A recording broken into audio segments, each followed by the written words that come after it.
He did. And the amazing thing is when you look at the details of the game, that even with that being the case, Matthews could have had 4 goals last night. You could have. Like at least could have won 4-1 in reg because we were breaking down the tape in the second period, the third period.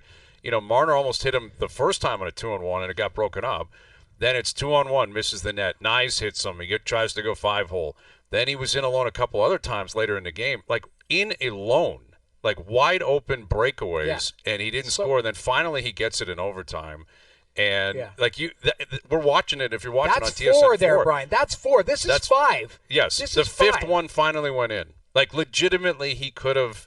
You're not going to score on every single one, but 2 or 3. And if he didn't score in that overtime one, he would have got off the ice afterwards and just been like, "What is wrong with me?" That's a shattered stick as soon as you get into the dressing room. Yeah. Like that's how frustrating that night would have been. And I know like Matthews is coming off the injury, and we've been talking like, how healthy is he? Like, when is he going to really start to, pick up the pace goal scoring wise? I wasn't overly worried watching that last night because how many times was he able to create enough separation where he gets the grade A chance? Like, if he wasn't able to do that, like if there's always a stick in the way or there's a body in front of you and you're like, man, like Matthews is just not getting the looks, then I would be more concerned that way. And it's not about like getting chances. Like, I think that's the old saying, like, hey, I'm not concerned because I'm getting chances. No, like he created enough separation with his body that they were clean looks last night that at some point he was going to finish, and his shooting percentage is so low this year. Like we were talking about it yesterday, he's like he's a 10% shooter, he's regularly a 16% shooter, and last year he was at 18%. So like at some point that is going to even out, and I watched that last night and I say, okay, that is going to even out because he's getting the separation and he's getting the clean looks at the net. If he wasn't getting that, I wouldn't feel as optimistic about it. Yeah, I think that's a really good point because there's different layers of goal scoring, right? Like a 20-goal scorer, his chances are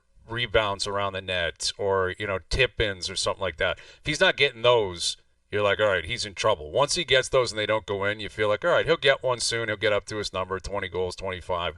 When you're a guy who's capable of scoring at the level he is, you got to have those. You got to have the power play looks, but you also have to have what you just said. You got to be able to separate and create on your own. Like when you're the best goal scorer, you create goal scoring on your own. And I'm not sure he was capable of doing that earlier in the year. And last night he did it, and specifically just using his body, using his pace through the neutral zone. Like, in overtime, Pesci's trying, and Pesci's not a small guy. He's trying to get him. He can't keep up with him. And credit to Matthews for just continuing to go to the well. And they stole 2 points, but you're allowed to do that. And, the beauty of a tandem is that when they're both healthy and they're both playing well, you're just going to get that a number of times over the course of the year. Not as extreme. Like you're playing with fire, obviously. If it's as extreme as it is last night, that's just simply going to happen once or twice a year maybe. But you can have your B game, and if the goalie's playing well, you're probably going to win. You're going to be in a position to win a lot, and you're just not going to get blown out. And I think that's what sticks out with this goaltending this year, Noodles, is of course you're going to lose games. You're going to have games where the goalie isn't the greatest or your bounces aren't breaking your way. But they've been so consistent. Very rarely, if at all, have we been in a situation in the second period or going into the third where you're like, they have no chance. It's over. The goalies pretty consistently always keep them in the game or put them in a position where they feel like they can win it halfway through the game or going into a third period. That's all you can ask for is your goaltender to give you an opportunity every night. Now, the interesting part is, if you start looking into the underlying numbers and that. Now, Anthony Stolarz has one stolen game coming into last night's game. Joseph Woll doesn't have one. Doesn't mean they haven't played well. It means that that's the Montembeault night, opening night, like where it's like that's a goalie. Last night was a complete stolen game. So now Stolarz has 2. And that's on par because you're looking at 1 every 10, 1 every 12. Your goaltender has to stand on his head because another team, and we've seen it. Lucas Dostal almost did it. What was it, a couple years ago, and then the Sun took a shot at him saying this nobody or whatever, like whatever it was. But like it's rare that a goaltender steals a game or has to. But it's impressive watching that when it's the team that you're watching and going, okay, it's our guy, because usually we're going, it's the other guy that's had to do it or whatever. Especially if you're a good team, right? Like the Right. Leafs are a good team, so you shouldn't have to rely on your goalie to steal you as much. Where Right, if you're Anaheim, you will. You know, if you're Right. Montreal with Montembeault, you're going to have to, because you're Yeah. you're probably going to be on the wrong side of the depth chart. You're looking for quality starts. Like that's where- if you're yeah. getting quality starts, I think that's the stat that's the most relevant and the one that you can hit on if you're a good goalie, the most consistent. And Yeah. I don't know how you guys felt, but like listening to Sheldon after the game say that's the best goaltending in the league right there. Hey, that could be true as a team. But your guy Markstrom is really good too. I just kind of wonder like how he would have perceived that. Okay, let's as play is that. said. Let's play Sheldon after the game, and we can try to get a read on if he's being sarcastic, if it's a matter of fact. Here's Sheldon Keefe postgame on the Leaf goaltending. Coach, you mentioned this felt like one of the better efforts of the season. What do you think prevented your team from being able to bury more pucks? Best goaltending in the league on the other side. Okay, wow. I don't think he was being sarcastic. I think he was just saying like that. You know what? Like if you look at it statistically, they're right up there. Like it's, he's happy with his. We had him on 2 days ago. He should He's be happy. with He's his got goaltending. Jacob Markstrom and Jake Allen. He's got two goalies. They give him a chance, even in listen, then some. And there's nothing wrong with saying I don't know, Brian. Did you take that as sarcastic? I No, didn't. no. I think he's being. It's a matter of fact. Again, that was I believe a New Jersey reporter. Like it may have been. I may have read it differently if it was a Toronto reporter doing something. And he's best in the world. Sometimes you got that with sarcastic coaches in the Right. past, and guys would come on. I remember John Cooper would do that sometime. Oh, they're That's just a too good Daryl over Sutter there. too. Or Hey, Daryl remember Sutter. That's a those Daryl playoff Sutter. runs? Yeah, He big would do deal. Best that. of all time over there. I don't know. What do you want out of Who us? did he say that about? Remember, Big D was like, greatest player I've ever seen. Yeah, I who can't was remember that? the goalie. He was like, I can't believe we even scored on him. That was in the playoffs. We got to find that quote or whatever. Yes. See if Joe from the Or bridge. The 'Cause it other was- one, Coach, what'd you think of your third line today? Or Coach, what'd you think of your fourth line today? Which line is that? Yeah, Right, you got deadpan. the I don't have a reporter, fourth yeah. line. They're all number ones, or they're all number fours. That was against Detroit. I remember that because he was trying to get the reporter to say, okay, who's the third line? And Steve Yzerman was on the third line. He's like, that's not a third line with that guy's on the, basically like Darryl was being, facetious with that. But I didn't take Sheldon's comments like, listen, he just watched his team just got goalied. You're going to say, and statistically they're right there. So it's like that's not a false statement. No, I think. I mean, do we think that Stolarz again is better than Hellebuck, better than the best Vasilevsky and Shesterkin? I don't. No, I don't think Sheldon does either. So it doesn't. We don't have to parse words and break down everything. Right. But I do. I think what you're driving at, Frankie, is it doesn't matter what the Leafs feel about it or anyone in Toronto feels about it. It's how the room would feel about it. And that comment reminds me of last year when Colorado rolled through town. I remember what he said about McKinnon and Makar. And he talked them up as if those are the best players in the world. He might have used that quote. And they're unstoppable, basically. And when they get going, it's like there's nothing we can do because they're so good. Slightly different context. But Right.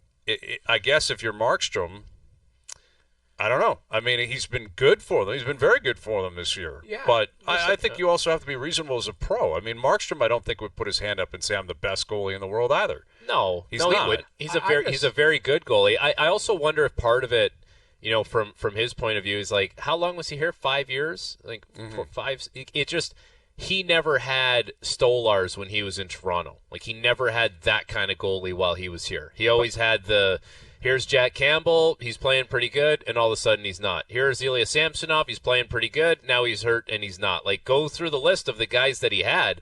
He never had Right. that when he was here, and all of a But sudden he he leaves and here it is.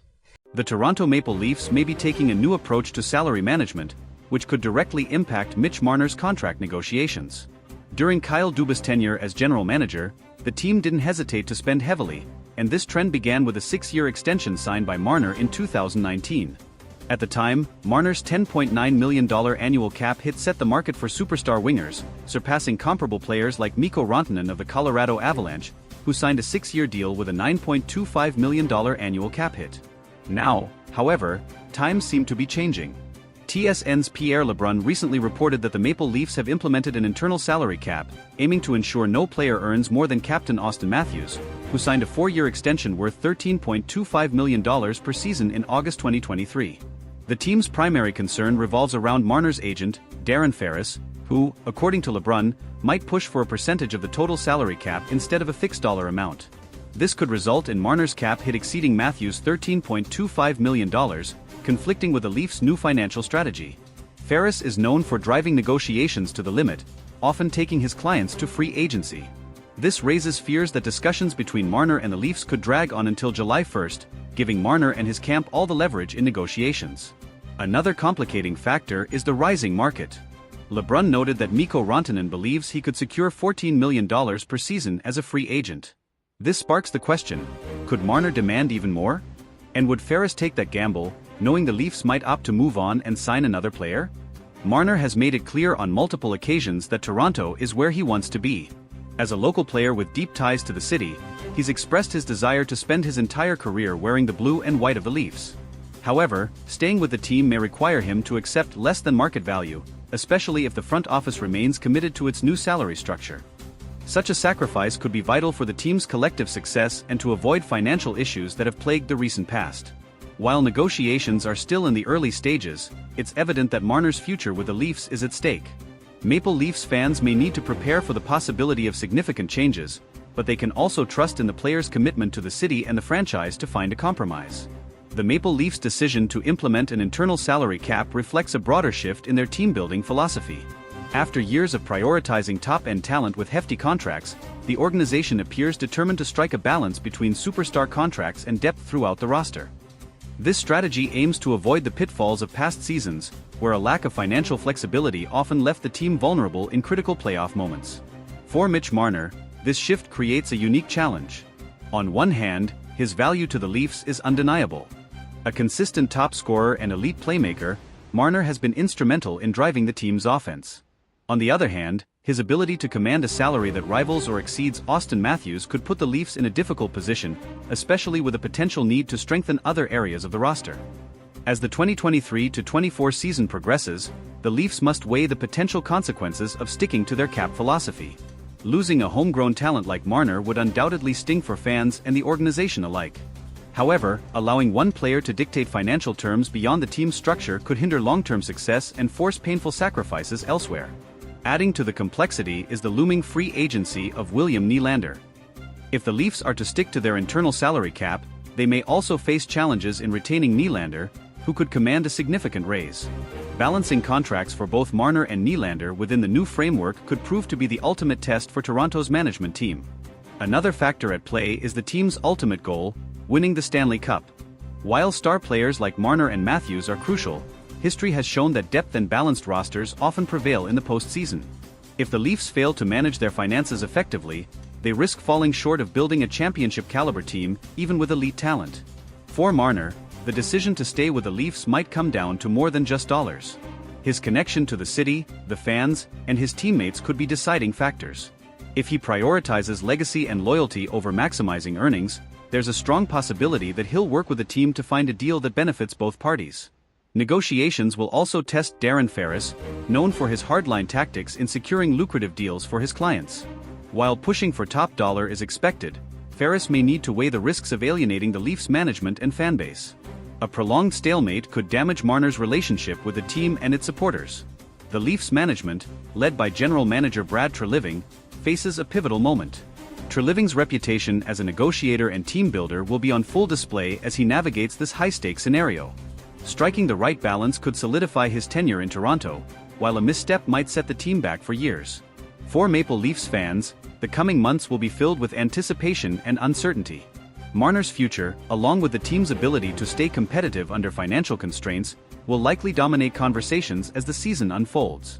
Supporters can only hope that the team's new approach leads to greater playoff success and, ultimately, the elusive championship. In the end, the outcome of these negotiations could redefine the Maple Leafs' identity for years to come. Whether it results in retaining Marner or reshaping the roster, the team's commitment to an internal salary cap signals a clear focus on long-term sustainability. Fans will be watching closely, hoping for a resolution that keeps the team's core intact and their championship dreams alive. As the negotiations with Mitch Marner progress, another layer of complexity is added by the external competition in the NHL market. Teams with more cap space and fewer restrictions could easily present lucrative offers to Marner if he reaches free agency. The Leafs are not only negotiating with Marner but also indirectly competing with other franchises willing to outbid them for his services. One example of this is Mikko Rantanen, whose potential $14 million value on the open market highlights the growing demand for elite wingers. If Rantanen secures such a deal, it could set a precedent that Marner's camp would use as leverage. The Leafs, however, must remain disciplined, as breaking their internal salary cap for Marner could lead to similar demands from other key players down the line. The looming specter of free agency means the Leafs have a limited window to strike a deal. If negotiations drag on into the off-season, the leverage shifts heavily in favor of Marner and his agent. Darren Ferris, known for his strategic patience, could use this to push for maximum value, putting even greater pressure on the Leafs management to make a decision. This scenario also places significant pressure on head coach Sheldon Keefe. Managing a team amid ongoing contract uncertainty can disrupt chemistry and focus. Keefe will need to ensure that the team remains united and focused on their performance, even as the media and fans speculate about Marner's future. Meanwhile, the Leafs core group, including Auston Matthews, Morgan Rielly, and John Tavares, will likely play a role in influencing Marner's decision. The camaraderie among the players and their collective drive for a championship could persuade Marner to accept a deal that aligns with the team's financial structure. On the flip side, the Leafs could explore contingency plans if a deal with Marner doesn't materialize. Trading Marner would be a bold move, but it could bring significant assets in return, potentially bolstering the team in areas like defense or secondary scoring. This option, while unpopular with fans, might be necessary to maintain roster balance. The timing of these decisions is also critical. With the trade deadline months away, the Leafs must assess whether keeping Marner without an extension risks losing him for nothing in free agency. A preemptive trade could avoid this scenario, but it would also signal a significant shift in the team's short-term goals. Fan sentiment will undoubtedly influence the team's approach. Marner is not just an exceptional player, he's a fan favorite and a symbol of homegrown talent succeeding in Toronto. Losing him could lead to backlash, especially if the team struggles in the aftermath of his departure. The broader NHL landscape also plays a role. As other teams navigate their own salary cap challenges, the Leafs can learn from their successes and failures. Organizations like the Tampa Bay Lightning and Vegas Golden Knights have shown the value of balancing star power with depth, offering a potential blueprint for Toronto's future.